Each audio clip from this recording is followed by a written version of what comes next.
Hello guys, അപ്പോൾ എല്ലാവർക്കും നമ്മുടെ പുതിയൊരു വീഡിയോയിലേക്ക് സ്വാഗതം. ഞാൻ രാവിലെ തന്നെ വീഡിയോ ഒക്കെ എടുത്തു വെച്ചു, പക്ഷേ ഞാൻ ഇൻട്രോ എടുക്കാൻ വിട്ടുപോയി. അതാട്ടോ ഇപ്പോൾ ഇൻട്രോ എടുക്കുന്നത്. അപ്പം നമ്മുടെ വീഡിയോസൊക്കെ എല്ലാവർക്കും ഇഷ്ടപ്പെടുവാണെങ്കിൽ സബ്സ്ക്രൈബിലേക്ക് ഒന്ന് സപ്പോർട്ട് ചെയ്യണേ. രാവിലെ തന്നെ ലൂണക്കുട്ടി ഇതാ ഇവിടെ ഇരിപ്പുണ്ട്. അവളെന്ന് വെച്ചാൽ ഭയങ്കര കുസൃതിയാണ്. അപ്പോൾ ഇങ്ങനെ ഓരോ കളിയെല്ലാം കഴിഞ്ഞ് രാവിലെ തന്നെ പുള്ളിക്കാരി മടുത്തിട്ട് കുത്തിയിരിക്കുകയാണ്.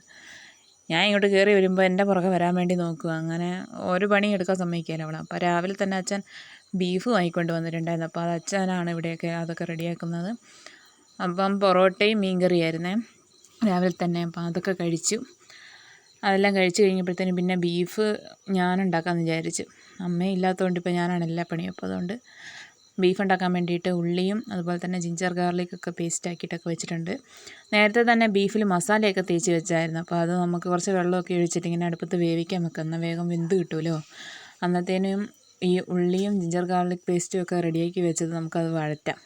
അങ്ങനെ ഉള്ളിയൊക്കെ വഴറ്റാൻ സമയമായി. പിന്നീട് ഉള്ളി വഴറ്റാനുള്ള പരിപാടിയാണ്. അങ്ങനെ ഉള്ളിയൊക്കെ വഴറ്റിക്കൊണ്ടിരിക്കുകയാണ്. ഞങ്ങളിപ്പോൾ കുറേ നാളുകൾക്ക് ശേഷം ബീഫ് വാങ്ങുന്നത്. കാരണം എനിക്കും എൻ്റെ അനിയത്തിക്കൊന്നും ബീഫും അതുപോലെ പന്നിയിറച്ചിയൊന്നും അങ്ങനത്തെ ഒന്നും പറ്റത്തില്ല. കാരണം അലർജിയും അതുപോലെ വയറുവേദനയൊക്കെ ഉണ്ടായിരുന്നു. അതുകൊണ്ട് ഇന്നൊന്ന് ടെസ്റ്റ് ചെയ്യാമെന്ന് വിചാരിച്ചിട്ടാണ് ഇതൊക്കെ ഒന്ന് വാങ്ങിയത്.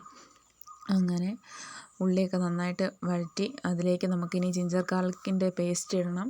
അതിൻ്റെ ഒരു പച്ചമണം മാറുന്നത് വരെ നമുക്ക് ഈ ജിഞ്ചർ ഗാർലിക്കിൻ്റെ പേസ്റ്റ് നന്നായിട്ടൊന്ന് വഴറ്റി കൊടുക്കുക. അല്ലെങ്കിൽ എന്തോ ഒരു ഇതായിരിക്കും.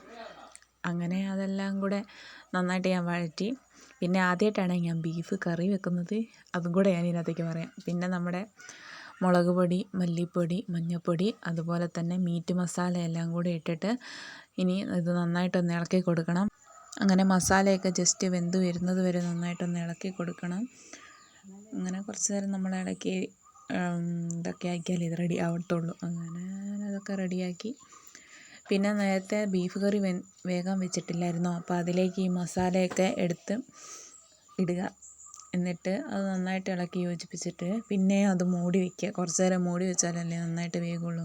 കുറച്ച് വെള്ളമൊക്കെ വറ്റി വരട്ടെ, എന്നാലേ ഒരു നല്ല ഇതാകുള്ളൂ. അങ്ങനെ ഇതിലേക്ക് നമ്മൾ ഉപ്പും കുരുമുളകും ഒക്കെ ആഡ് ചെയ്തായിരുന്നു. അത് ഞാൻ പറയാൻ വിട്ടു കേട്ടോ. പിന്നെ കറിയൊക്കെ ആയിട്ടുണ്ട്. അപ്പോൾ രാവിലെ വാങ്ങിയ പൊറോട്ട ഇരിപ്പുണ്ടായിരുന്നു. അപ്പോൾ അധികം കറി ടേസ്റ്റ് ചെയ്യാൻ വേണ്ടി ഒരു പൊറോട്ടയും കുറച്ച് കറിയും കൂടി എടുത്തു.